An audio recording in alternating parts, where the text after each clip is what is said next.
TikTok compilation that will blow your mind. Are you ready? Are you ready? Let's go!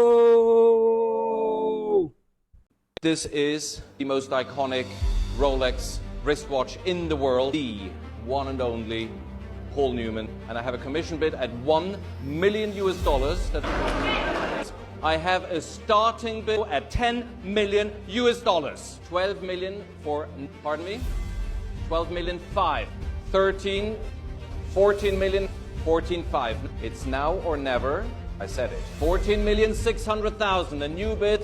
It's 15 million. Last chance. Fair warning. 15,100,000. 15,500,000. It is history now.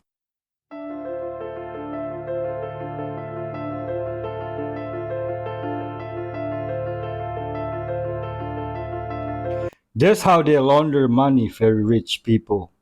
Nothing new. If you say you could make this turn for 20 grand, you toxic. You got to be arrogant to be able to, some sort of delusion to be able to, like, you know what? It ain't but a half a piece of concrete before I go in this lake, this pool water. What I think I can do it. I'll just let this one right tire hang off, the passenger back tire hang off, and then I can just inch my way and turn. You gotta be super arrogant to be able to think you can do this. But I ain't gonna lie, that's supposed that I can probably do it.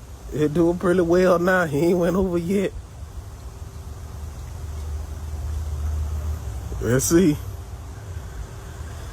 And this is the moment.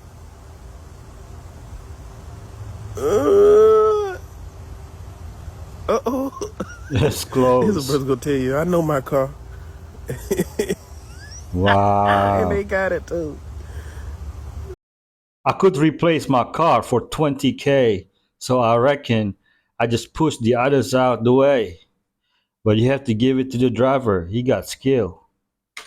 Runaway pet donkey named Diesel has been adopted by a herd of wild elk and is now living a new life, likely even acting as the guardian of the herd. In 2019, David Drury was on a hike with Diesel and a llama when Diesel was spooked by something nearby. He bolted, dragging David with him for a short distance before disappearing into the wilderness. David returned to his nearby ranch with just his llama, and he and his wife Terry began their search for Diesel, but he was never found. Dave and Terry were heartbroken, and they spent years worrying about Diesel's well-being, just hoping that he was okay out there. Recently, Dave was scrolling through social media when he came across a video from a man in the area named Max, which clearly showed Diesel looking confident and healthy, living among a herd of elk that has accepted him as one of their own. This is actually the second video of Diesel and the elk to surface in the last year, but it's the first time that Dave and Terry have publicly confirmed that they saw it and that they're certain it's Diesel. Burros are fierce protectors and they're commonly used to guard livestock, so it's believed that Diesel is actively protecting his new chosen family. Terry says that finding the video was just amazing, and that it was a major relief to see that he's happy, healthy, and living his best life. She and Dave have no plans to try to capture him, saying that he's officially a wild burro now, and they're just happy to know that he's thriving. I'm Jen, and I post something positive every day. I'm glad his humans love him enough to let him continue living his best wild life, protecting his new herd. You're kidding, right? Look, I know how it sounds, but at the time I worked for the intelligence agency that began surveilling them. We'd scientifically understood these people to be a derivative species of human beings who'd had a biological disposition which required them to digest the chemical compound, which happened to be the makeup of blood, as opposed to other dietary alternatives. Look, we began getting all of these reports of missing persons from this particular area in Northern America, which, based on all of our geographical knowledge, supposedly had nothing there but wilderness. But lo and behold, after surveilling the area thoroughly, we'd found what had looked like a strange old little town. We're looking at our maps, showing nothing, thinking, you know, the hell's this? And after we realized the place was riddled with these creatures, we'd finally extracted one after quite a few failed attempts. The things we discovered in the tests that followed completely shattered the better part of our previously mutually agreed upon scientific beliefs. What are we talking here? Buddy, I'm talking how, but I watched our head medical analyst deliberately infect the subject with viruses worse than anything you could wrap your shiny head around. And this thing's immune response absorb it into oblivion in a matter of moments. But worse than that, a couple of weeks after capture, we'd made the grave mistake of leaving the subject in her isolated unit alone with a single security guard at the facility. Next morning, I go in and find his what I thought to be sleeping body on the ground, and that unit empty of the subject. You know, there is small town somewhere with a dark secret like Selm's Lot. By the way, this is AI, okay? It's for entertainment only. If these things happen to you in public, it means that you have a high frequency or good energy. It also means that you're most likely a light worker or a chosen one. When you go to the drive-thru and there's nobody there, whatever fast food restaurant it is, and then all of a sudden a bunch of people show up, you have high energy. This could be the same for literally anywhere. You can go to a grocery store and there could be nobody there, and when you arrive, all of a sudden a bunch of people start coming. While walking around, if there are children around, they'll stare at you. And it's usually because the children's spirit or soul recognizes your good energy. Dogs and cats will also look at you. You will have butterflies or little animals or little birds following you as well. And of course, you're going to be seeing synchronicities like 111, 333, all that stuff. And of course, you're probably going to get some hate. Some people's frequencies are too low that they just can't vibe with yours. If any of these things happen to you, you have high divine energy. Children always stare at me, and I ask them if they want to fight.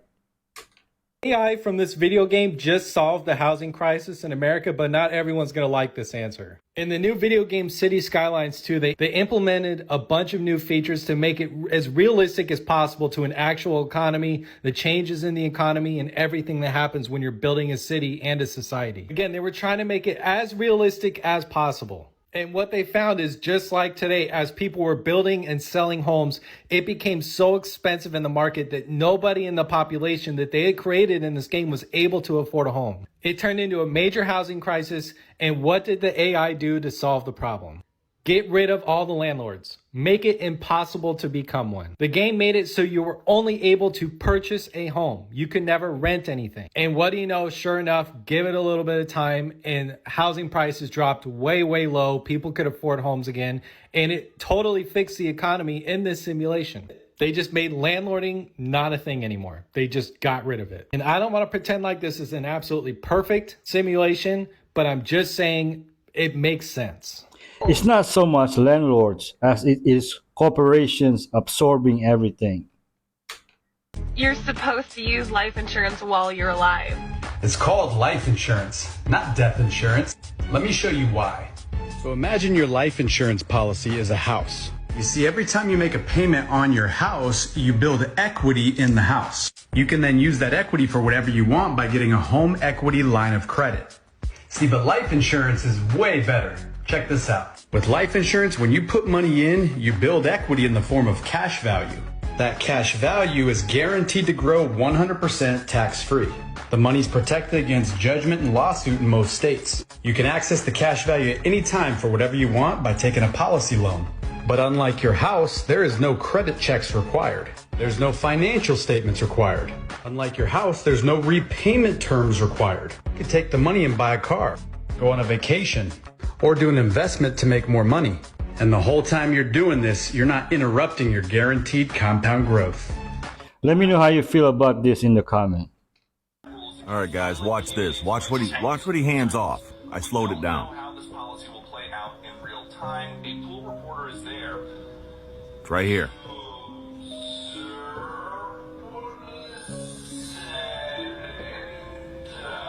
What is that? What is that? Watch, he has another one, puts it in his hand, and gives it to this guy. Clearly. What is that?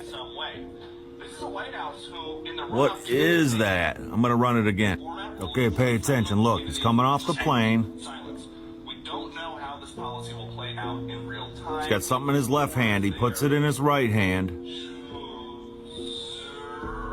It's a circular little thing.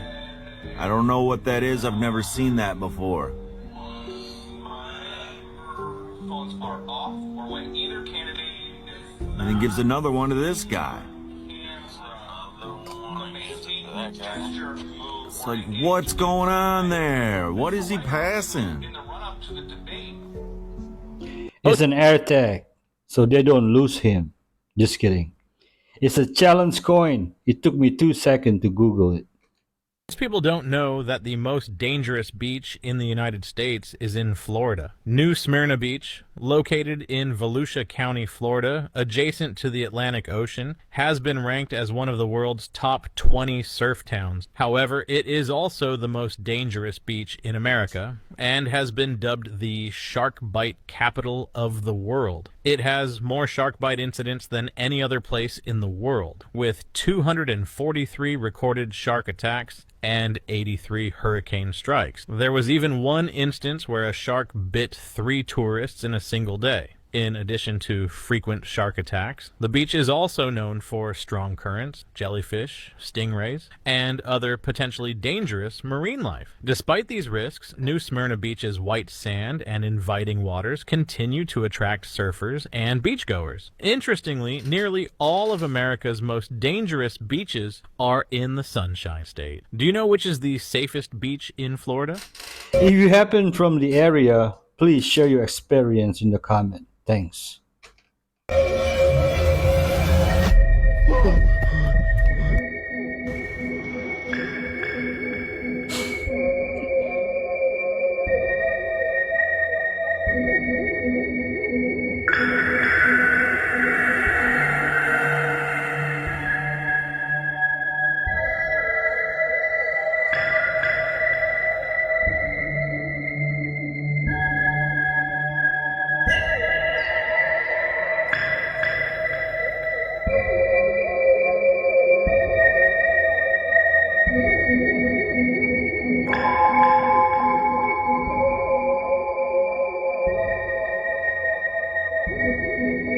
Oh.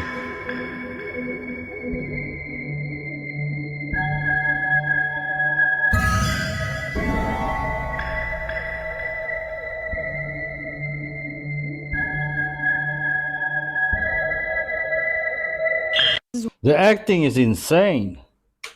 One of the rare moments I get to eat some raw narwhal. And no, they're not going extinct. Our hunters are very knowledgeable with the nature and the animals. Only Inuit can hunt them, and it feeds the entire community.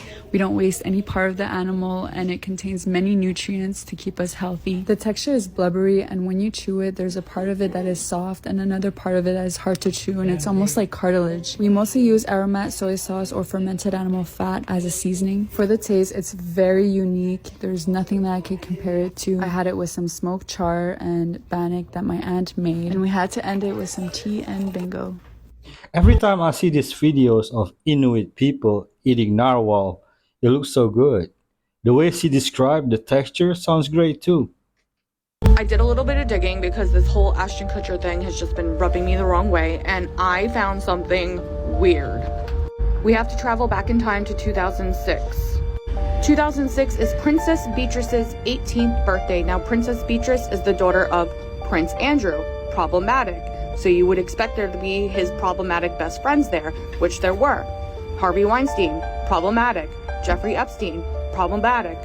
Ghislaine Maxwell, problematic. But we expect this from Prince Andrew. A bit unexpected, though, is that Ashton Kutcher was there. Celebrity guests included Demi Moore and then husband Ashton Kutcher. Okay, maybe they just happen to be there, right? Just because they're at parties with these people and rubbing elbows with these people doesn't mean that they're doing the same types of things as these people. Okay. These paparazzi pictures are from 2013, and as you can see, Ashton is now with Mila Kunis at this point, and they're still friends with Princess Beatrice. But every article you read from around this time period, the 2013 time period, says that Ashton and Mila Kunis met Princess Beatrice through this man, her then boyfriend, David Clark. Ashton Kutcher reportedly met Beatrice's former boyfriend, Dave Clark, in 2012 when Kutcher purchased a spaceflight on Virgin Galactic. Okay, so if they only met in 2012, and they only met because Princess Beatrice was then dating Dave Clark, What was Ashton Kutcher doing at her 18th birthday party in 2006 with these people? It's the whole entertainment industry. If they're not doing it, they know about it and are doing nothing to stop it. Throwing out my Skims, custom made. So sad, but throwing out a custom made rose. My name is on here. My husband's name is on here.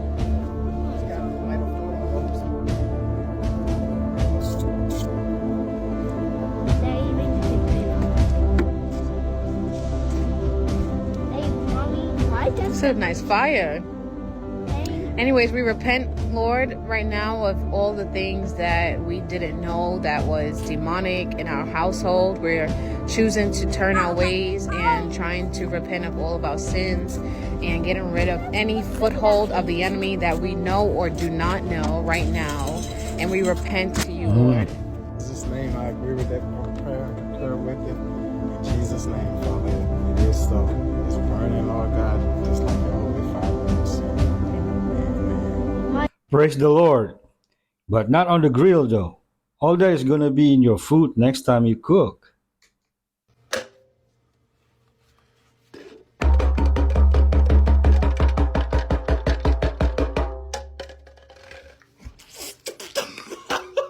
Actually, they had to find the right frequency of the rock to levitate it. What do you think? Y'all ain't gonna believe this, but I found Squirtle, y'all. I found a shiny Squirtle. Here I was thinking that all turtle species were unmoisturized. All of them looked like they had never seen a bottle of lotion, never seen a bottle of Palmer's, you know, just ashy. All turtles be ashy.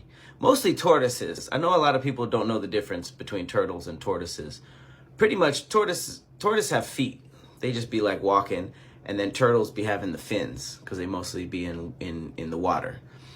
But they both just seem ashy, you know? They just look like desert floors. You ever seen the floor of a desert, how they be all like cracked? That would tortoise and turtle skin be looking like. But this one is just, man, moisturized, lotioned. Cute. Till you feel that snapping in your fingers. They never taught you about your beauty and your attractiveness. If you're attractive energetically or you're beautiful in any way, if you stand out in any way, and there are those who are born to be leaders. You are powerful and people around you are aware of it, except you. People in your life who have mistreated you felt the need to overpower you because otherwise they feel powerless around you. Your presence alone irritates them and triggers insecurities inside of them, and they're projecting it onto you. And if you're someone who was born pretty or born a natural leader or born to stand out, you may have been receiving these type of treatments since you were little. People do not want you to recognize your power because otherwise you could easily just flick them out the game. So they want to take you out of the game first. Consciously or unconsciously, they don't want you to know the power that you hold. If you were to embrace this power that you have, and for some of you, you were born with this, you have no idea the type of opportunities that you could just reach out and take. But everybody is always in competition, and they don't want you to be a competitor because in all honesty, they can't even compete with you. You know, the whole time you're being genuine with them, and they were being weird and strategic with you, it's crazy.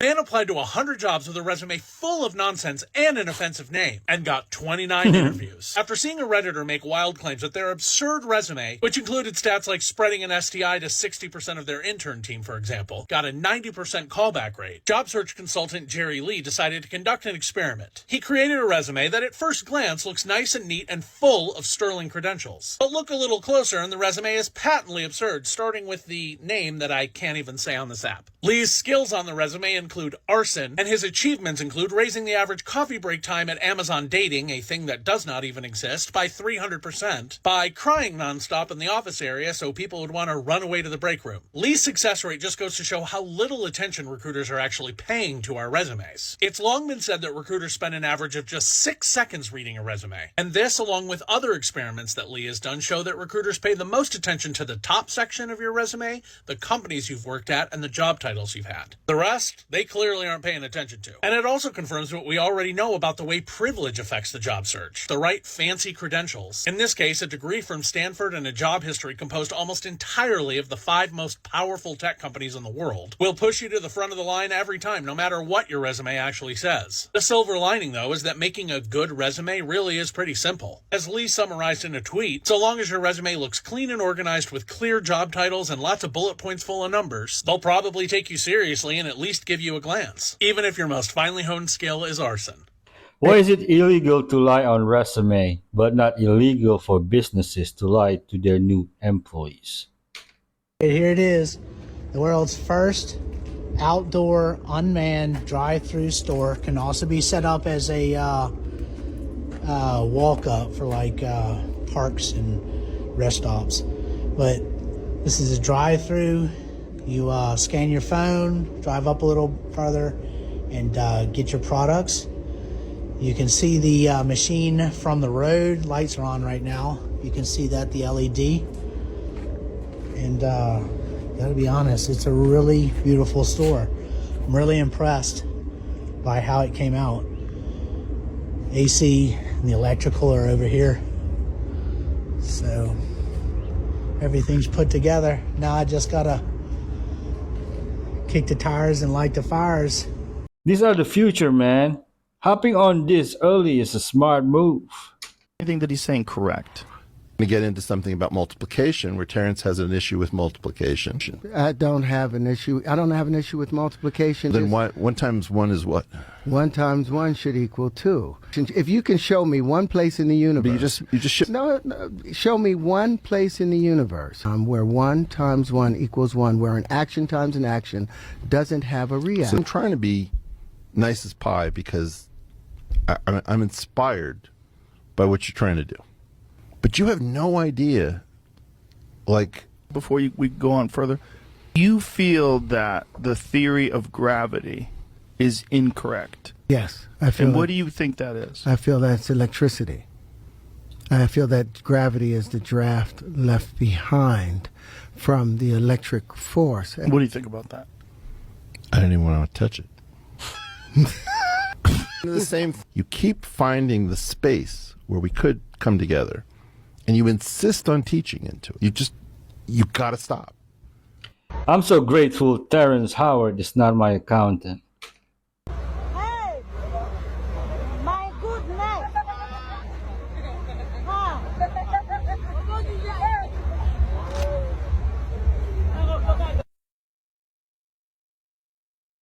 This condition of the eyes is called Alexander Genesis syndrome. Sam Altman, the creator of OpenAI. If you've ever seen a picture of him, you'll see him with a blue backpack. There's something very special about this backpack. He calls it the nuclear backpack. This backpack is a kill switch. This blue backpack, or the stuff inside of it, will detonate all of OpenAI ChatGPT. It'll get rid of it like that. Okay. Specifically, it will get rid of the data centers. And it's for if OpenAI ChatGPT starts like kind of having a mind of its own and being controlling and not doing what it was intended to do. Like all these fears about technology taking over. So if AI goes rogue, thank God they have a plan. Now I want to know, like, since this is now kind of common knowledge, like, what if someone tries to steal his backpack, or like something happens to him or his backpack? What happens then? There has to be a backup that we don't know about, right? Come over here for my long form content. It really helps when you interact. They would know and disable any kill switches before we even know they have gone rogue or gained consciousness. America has more serial killers than any other country in the world by far. Number 6 is Japan. 96 documented serial killers in Japan. Italy is number 5 with 97. Canada Number 4 What? with 106. South Africa, number 3 with 117. England, number 2 with 166. And the United States is number 1 with 3,204. That's weird, man. Honestly, my first thought was MK Ultra. That's exactly what I thought too. It only makes sense because a lot of the serial killers in the United States it's been confirmed that they were victims of the MK Ultra experiments, like Charles Manson and Ted Kaczynski. You blame it on MK Ultra is wild. And US also has a huge population. 90% of the Grand Canyon is off limits to the general public, which is backed by military services. But why? In 1908, President Teddy Roosevelt decided that he wanted to protect the canyon from timber and mining operations. With this knowledge, a gentleman by the name of G.E. Kincaid, along with the Smithsonian professor by the name of S.A. Johnson, decided that they were going to get a group together to do one final mineral expedition before it closed. What they discovered, however, was completely unexpected. About 40 miles upriver from El Tivar Crystal Canyon, they discovered sediment stains that didn't make sense for Arizona, USA. In addition to that, they also noticed a cavern entrance with steps leading up to it that was clearly a man-made structure. Once inside, they found an intricate underground city that could fit up to 50,000 people. There were ancient Egyptian hieroglyphs on the wall, granaries, tools made of copper. It did make sense. What all of this pointed to was an ancient civilization with advanced technology in America, in Arizona, with connections to ancient Egypt. After finishing his exploration, G.E. Kincaid, recognizing the massiveness of this discovery, decided that he needed to go back and take an even larger group and bring the Smithsonian along. But they weren't going to allow him to do that. In fact, they offed him. And now, in 2024, the Smithsonian completely denies all accounts of this and calls it a hoax. But They found a tavern, and in the tavern, they describe as a human skeleton around 12 to 15 feet tall. When I tell you, always trust your gut, because it's better to be safe than sorry. So I'm coming home one day from a hefty shift and it's like almost 10 p.m. and I'm on the bus, right? So these two big men come up on like the top deck, right? And they're both tall and one of them is like buffier, right? And that one comes and sits next to me while his friend goes and sits in the front because the bus is packed. So I'm just like casually just looking out the window, but because it's dark, you can see your reflection and I can see Mr. Man looking at me from the window. But I'm just thinking maybe he's just looking out the window, like maybe I'm just being parrot. And normally I'm in my own world on the bus, especially after a hefty shift, but this time something was telling me to stay vigilant. And I can see that he's like looking at me from the reflection and a part of me is just like, please don't chat to me because I cannot be asked to tell you that I have a boyfriend or I'm 12 years old and then continue sitting next to you. But then I can see he's exchanging like looks with his friend at the front of the bus, and now that friend is turned around, is like taking glances at me. And it felt like they were like signaling something to each other, and I just remember having a sick feeling in my stomach, guys. And I was just thinking, girl, maybe he's just trying to move to you and he's just like basically showing you to his friend or whatever. And like this has happened before, but something about this just seemed off. And now I'm almost at my stop, but the stop that I get off is so booky. It's like this really like look like this alleyway, and it's like really very bad, and I have to rush through it and make sure no one's around me because it's just so booky, but that it's the shortest and quickest way home. But part of me is like, there's no way that I can get off at this stop and these two booky men are looking at me. I cannot tell you why, but something was telling me to make it look like I was getting off. Something told me, make it look as if you're getting off. And I did. I pressed the bell and I moved around him and I'm on my way downstairs and the friend is looking at me and I'm making it look like I'm getting off, right? But instead of getting off, I go and I sit down next to like other people downstairs, right? And I see that they don't follow behind me. And I'm thinking, oh, okay, girl, you were just being paranoid. Like, I'm sure you can get off. Like, it's not that deep because this is the quickest way home and it's already really late. But I cannot tell you why. I can't move. I cannot move. And I'm like, you know what? Better to be safe than sorry. Just sit down. Guys, no word is a lie. The doors open out of nowhere. All I hear is like stomping from upstairs, right? Like someone's trying to rush to come downstairs. And it's the two men. And then they're rushing to go downstairs and it looks like they're looking for something like outside, right? And then the Buffy guy that was next to me, his eyes meet mine, right? And he looks like just got basically. But he's already basically outside, like he can't come down, like back inside, and the door's closed. And I remember him just looking at me, him and his friend just looking at me from the window. And I'm staring at them too, just shocked, like. And I know damn well that was not your stop. You were rushing to. Guys, till this day, I don't even know what they were planning for me. Like, wallahi, I still think about it. Like, what y'all planning for me? These two big ass grown men.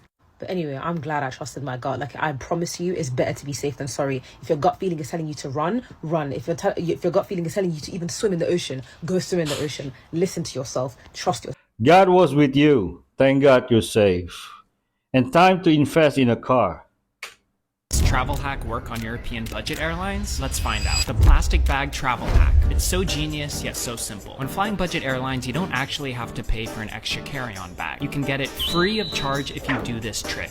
So I think. Some airlines only allow one carry-on bag unless you pay an extra fee. But I always wondered, if it's in a plastic trash looking like bag, would they charge you for that? On today's flight, we tested out. Now with all travel hacks, of course, you have to be sly. Best to show up to check-in early when staff is relaxed and not stressed out, and make sure only one bag is visible in sight. Leave your plastic bag on a chair or somewhere near or with a friend. Now here is your second layer of defense. Duty free. Buy something there and get one of the large duty free bags. I'm super late to my flight and the boarding gate closes in 5 minutes, so I couldn't decide what to get. So I just bought a plastic bag, which was 15 cents. So you can buy the bag, so you don't have to wait in line and don't even need to get an item. Just found that out now. And you can ask for the extra large bag. They have like small, medium, and large. All you gotta do is ask. That's why it's always hard to film content when you're late. Travel hack, don't be late. This is where the magic happens. There's no way they can charge you for your duty-free bag, or else who would ever buy duty-free products, right? Well, that's my thinking here at least before I try and get past the last line of defense, the boarding gate. Well, here's the moment of truth. Let's see if they say anything.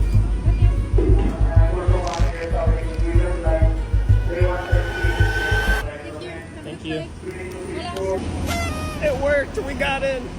So there you go. The plastic bag travel hack works. Of all the suitcase travel hacks, this has to be the easiest one. If you want to see more money-saving travel hack videos, comment raincoat and I'll share with you another foolproof technique.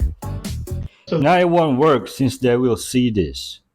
A solution that we make, and we've had to use it in this last episode that we've had, to correct the radiation in our system.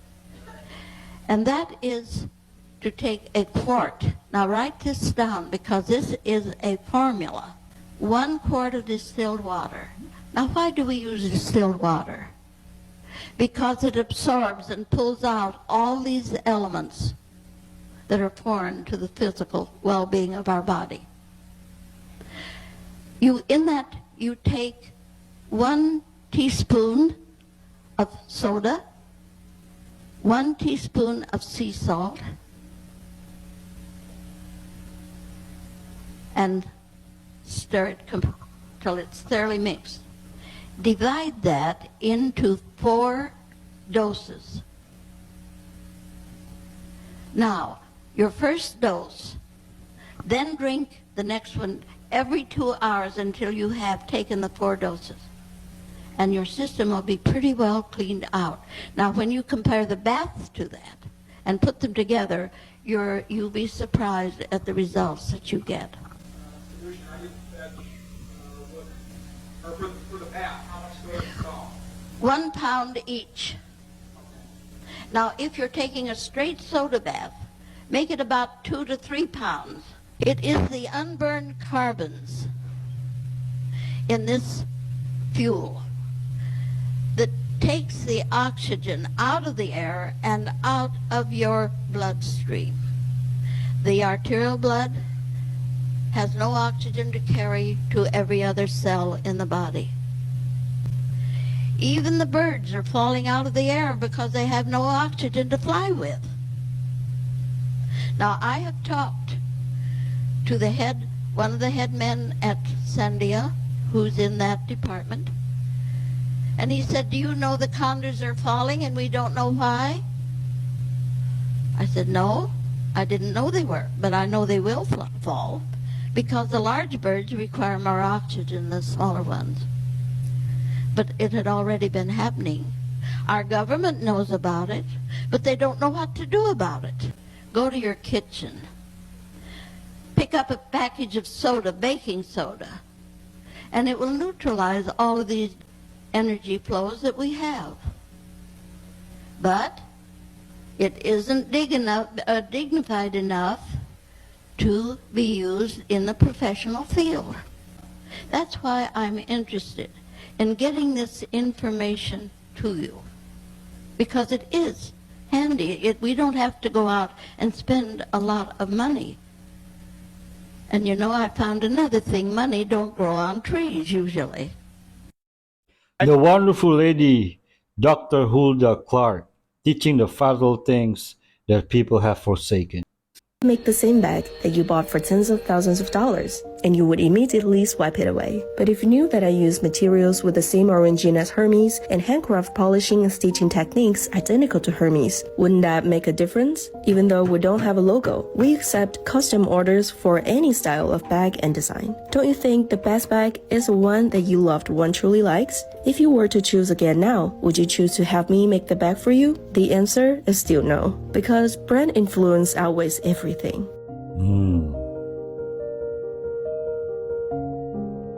Wow. Custom made seems much better. What a gorgeous skill to have. Never want to get sick again. Follow this biblical diet. Only eat animals that have a separated hoof and that chew the cud, like cows, lamb, sheep. These animals are going to be highest in copper more than any other animal. Next on the list is clean fish. Anything that has scales, let's say salmon or tuna.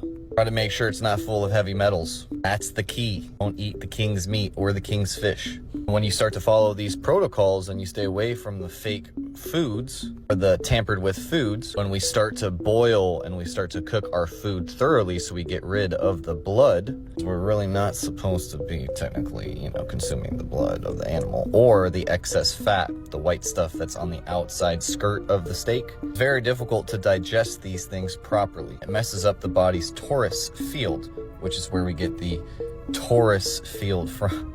Alright, so the Master's Cleanse, you want 5 to 10 grams of organic salt a day.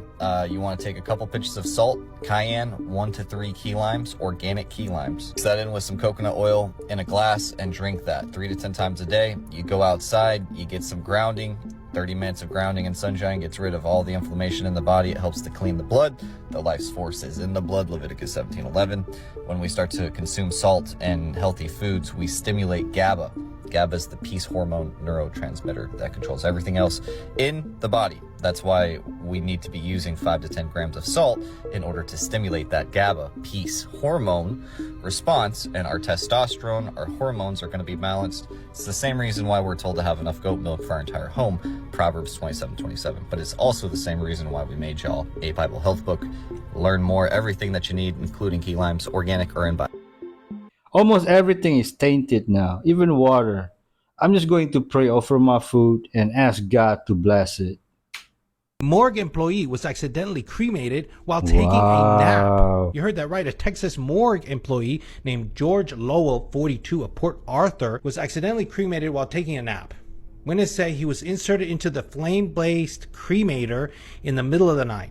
This particular Jefferson County morgue processes all the unclaimed bodies that turn up across the county. If nobody wants to pay for a private funeral home to dispose of the body, then they end up at the county morgue. This was a particularly busy night, and there were many bodies that were being processed, one after the other. Now, bodies that needed clothing that are at this county morgue end up getting outfitted with state-issued scrubs, apparently, which look just like the ones that are worn by the employees. So in other words, this was actually like an accident waiting to happen, but I can't blame anybody for not predicting it. The crew didn't realize their mistake until the next morning when they were auditing the remains. They had one extra and one less employee, and so then they started working backwards. The Jefferson County coroner was later able to ID Lowell from what little there was left of his remains. Lowell was apparently called to work late the previous evening. Friends who knew him said that he struggled with insomnia and was taking a popular drug called Ambien. So we speculate that he took the Ambien with the intention of going to bed, but was interrupted before he could reach the bed by a phone call from work saying, hey, we got a ton of bodies here. We need you to come in right now. And for some reason, he agreed, thinking he could manage to stay awake, but he couldn't. So I don't know if you guys know Ambien, like how harsh that is. It's a crazy drug when it comes to side effects. In fact, if you have problems with sleeping, most doctors won't even prescribe it. I mean, it has to be so severe because you become almost comatose. Like, you're not coming out of that. I don't know if you guys know like how deep the sleep is when you're talking about like benzos, like Xanax. Well, this is even worse. So that would explain why he didn't wake up when they grabbed the gurney and they slid him into the cremator or whatever. You know, obviously there'll be some motion, but I'm telling you, if you're on Ambien, you're not waking up. Another thing, people say, well, why he didn't scream when it was turned on? Well, the inside of a cremator is made of concrete, fire brick, and steel, and it is sealed because those temperatures rise high enough to turn bone and teeth into dust. So it's not something, once that thing is sealed, you're not going to hear someone scream. And we can only speculate how long it would take for him to wake up, if he woke up at all during the time. I hope not. Experts say apparently that it would be seconds, you know, less than a minute, and it would be kaput. I can only imagine waking up in that situation in the state of absolute terror and pain. It's maddening to think about. If you wanted to fake your death, this would be a great way, right? You put your wallet and your wedding ring or some other stuff onto a corpse, and then you just bounce out of there. Then once they cremate it, they're like, oh my God, you know what I mean? But I guess in this particular situation, they had cameras, so they were also able to review footage and see the incident later. So it's pretty damning. I don't know how you guys feel about the idea of being cremated or buried, but there's just something about, I believe this even before this incident. I'm just never going to get cremated, because don't even start by Googling, but there's been many cases where people have gotten cremated that weren't actually dead. So this has always created this fear. Now this has even made it worse. I'm like, you know what? Just put me in the ground. I don't need even to be embalmed. Don't do anything weird to me. Just put me in a bara and then put me in the ground. I can return exactly to where I came from. This video can be proof of my last will and testament, so to speak. So if anybody finds out or reads that I passed away and somebody cremated me, it was against my wishes, because now you know. So who here would even want to be cremated anymore and your ashes spread, you know, on the bridges of Madison County? Not me. There's an excruciating way to go, and nobody recognized their co-worker.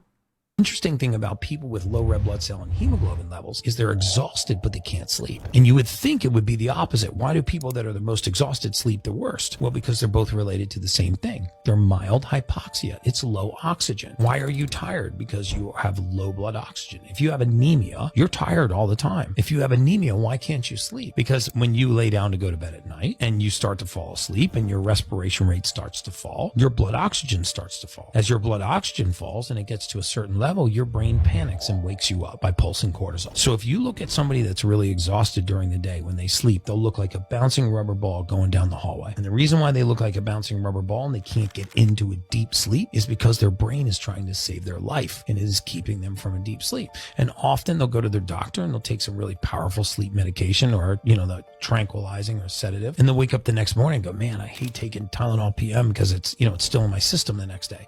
It's actually not in your system the next day. That drug's been out of your system for hours. You're feeling the effects of having suffocated for 6 hours because you blindfolded the brain from being able to see your level of blood oxygen, so it didn't wake you up, and now you suffocated for 6 hours. And the longer that goes on, the more you exacerbate these issues. So what do you do instead? All right, folks, I'm going to end our video with this coming clip. Be kind to each other. If you haven't subscribed, please do. There's a free gift below if you like, and if you want to buy me coffee or support me through Patreon, the links are also in the description below. Thank you for watching. Have a prosperous day, and God bless.